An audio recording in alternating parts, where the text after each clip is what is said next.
Hey guys, and welcome back to Callie and Beans Books. I'm Callie, and today I am going to be telling you my top 10 biggest disappointments of 2020. I actually had exactly 10 books for this video. I like to keep track of whether or not a book was a favorite, if it was a disappointment, if it kind of landed in the middle. And when I went to do all of my end of the year statistics, I had exactly 10 books. So it worked out really nicely.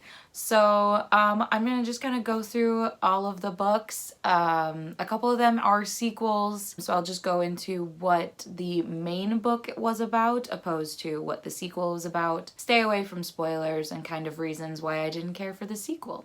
So without further ado, here we go. So the first book was actually a series, and that is the Thief series by Megan Whalen Turner.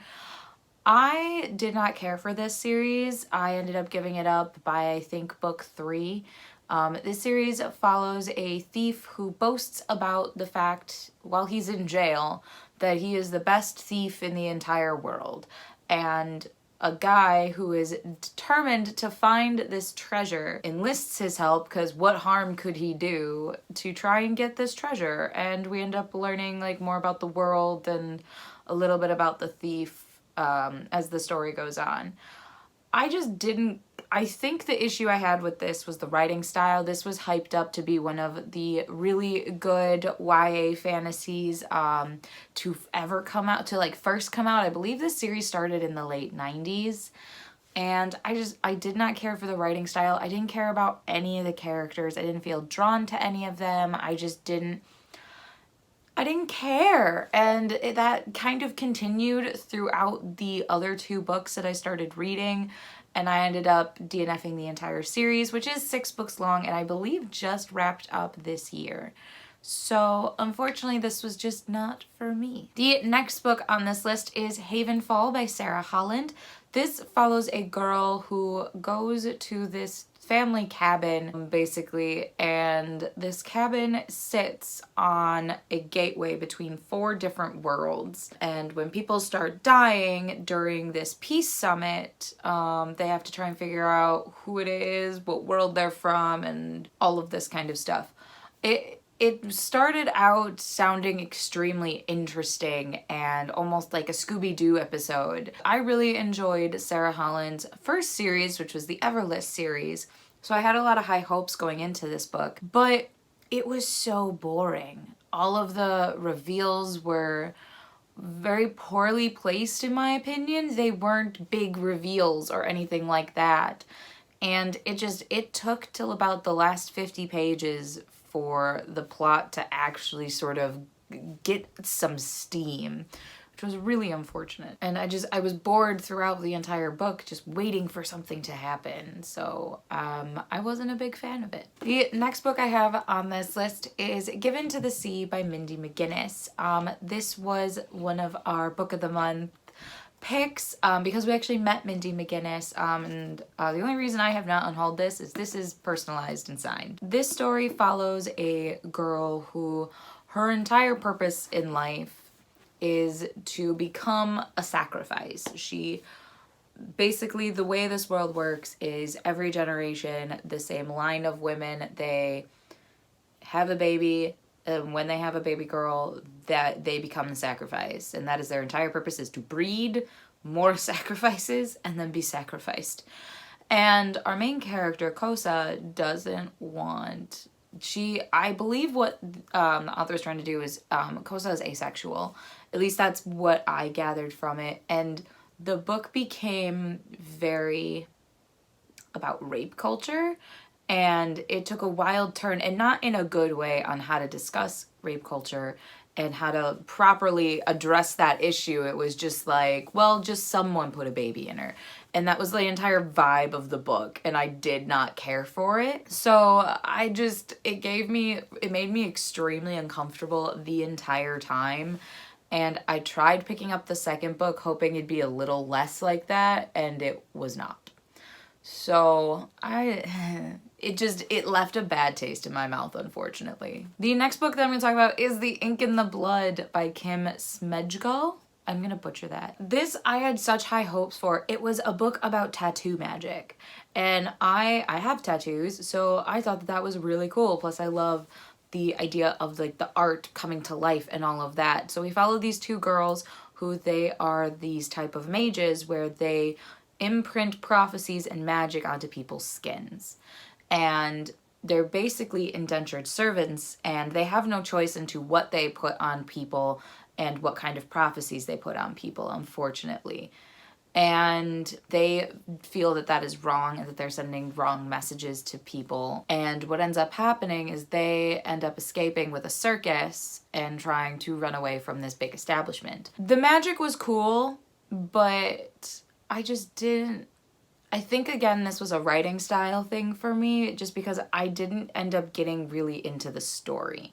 I liked the magic. I didn't care for any of our characters. The circus theme was weird, and like it didn't really make a whole lot of sense to me, and I didn't care for this book. I also read it all the way back in February, so my memory's a bit hazy on this book, because honestly the only thing I know about it, I really remember, is I did not like it, and it was about tattoo magic. So next I have Antigoddess by Kendare Blake. I've talked about this a couple of times. I ended up not wanting to read the third book because this series was following the Greek gods in modern day as they're basically getting karmic retribution. And we follow mainly Athena, who is choking on owl feathers, as she tries to start to awaken the reincarnation of Ulysses, Achilles, and Cassandra to try and save the gods. Because now but the issue is the gods are also fighting each other, as they've always done in Greek mythology. It was very gruesome, which is fine. I've read very gruesome books like Nevernight and the Poppy War, so violence and that kind of thing doesn't bother me, but it was that like gross, especially the owl feathers, where just every other chapter she's like yanking an owl feather like through her throat, out her throat. It was nasty and I didn't care for it. And she was like a tame version of the karmic retribution. Like Aphrodite was having a bad day because she's goddess of love and beauty, and they kind of flipped each of what they were the gods of. That and our main character, Athena, she acted like the Greek goddess Athena, and how the gods are very apathetic towards mortals, and they keep that, but then they're also begging the mortals to save them. And it's a lot of a weird back and forth that was annoying. And I kind of wanted all the gods to just die, which I don't think is where the author wanted me to go. But that's where every time like I was in Athena's perspective, I was like, just die, choke and die, I'm done with you. And so I ended up not caring at all what happened in the third book. I really just didn't want to read about her happily ever after, if that's what happened. I have no idea what happened. Next is a sequel, and that is The Night Country by Melissa Albert. This is the sequel to The Hazelwood, which we read last October for our book club. And I was really excited because I was hoping we were going to expand on some of the stories or one of the other characters. The issue I had with the sequel is it didn't add anything to the first book. It was just there, and it felt like a filler arc, and that was really unfortunate, and it just felt like a waste of time. I honestly could not tell you what happened in that book because nothing happened in that book. Next, I have the Luxe series, which again, similar to Antigoddess, I've talked a little about. I did end up finishing this series, which I really shouldn't have. This follows basically a Gossip Girl type of plotline in the early 1900s. It's just drama. And I think I have learned that I need action and not just drama happening in books that I like to read, which is fair. Some people prefer the more drama and dramatic kind of things. I just didn't care at all. Next on this list is Things in Jars by Jess Kidd. This was supposed to be almost like a mermaid discovering mermaids and the like weird world of human oddities. And it ended up being a really weird mystery. and had nothing to do with mermaids. And I think that I went into it expecting a mermaid and human oddities story, and it's not at all what I got. So I went into it with much different expectations, and what I got was completely different, and I think that's why this one was a pretty big disappointment to me. The story was fine. It was okay. I couldn't really tell you what happened, but I think I just went into it hoping for something more. Next is one that I know this book a lot of people really like, and I did not, and that is Sky in the Deep by Adrienne Young.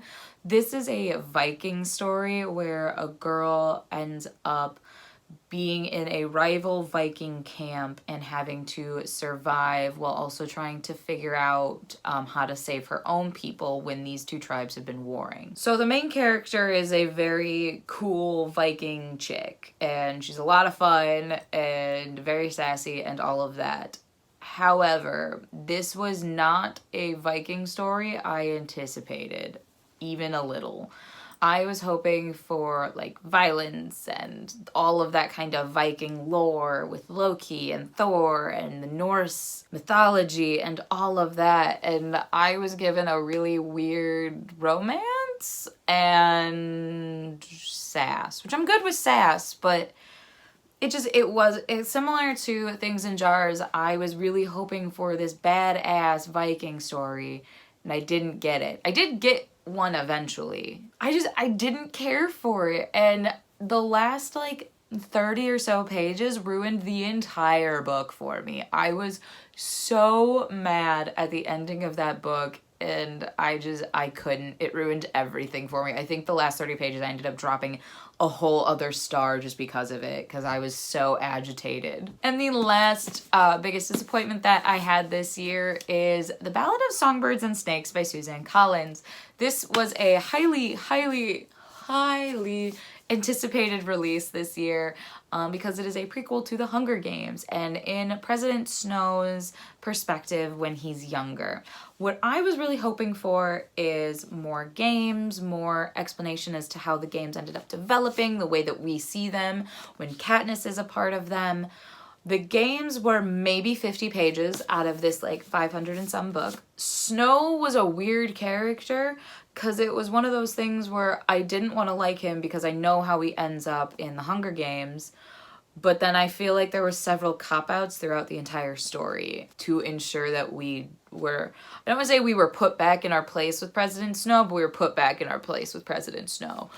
And there were a lot of like very strange callbacks to The Hunger Games that made no sense. Like this isn't a spoiler, but like he constantly talks about how he hates Mockingjays. And that felt just way out of left field, just random times throughout the story. He'd be like, I heard a Mockingjay. God, I hate Mockingjays.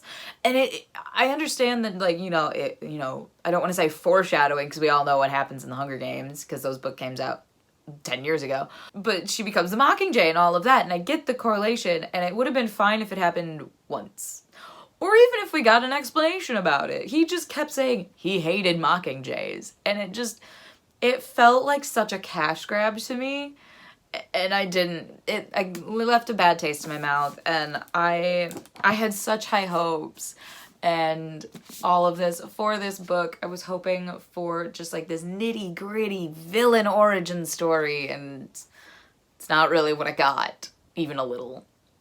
And the games were so disappointing, just to the nth degree, the most disappointing games ever. No.